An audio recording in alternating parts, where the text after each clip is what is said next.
Hey, check this out. This is a 1961 Ferrari 250 GT SWB, meaning short wheelbase. It features a 3-liter V12 packing a whopping 240 to 280 horsepower, depending on who you ask.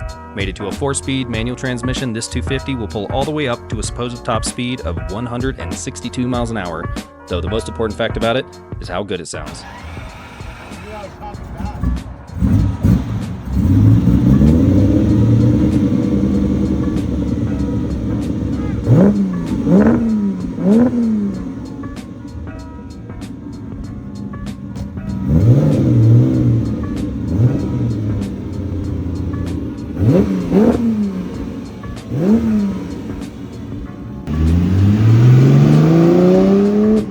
Thanks for watching. See you on the next one.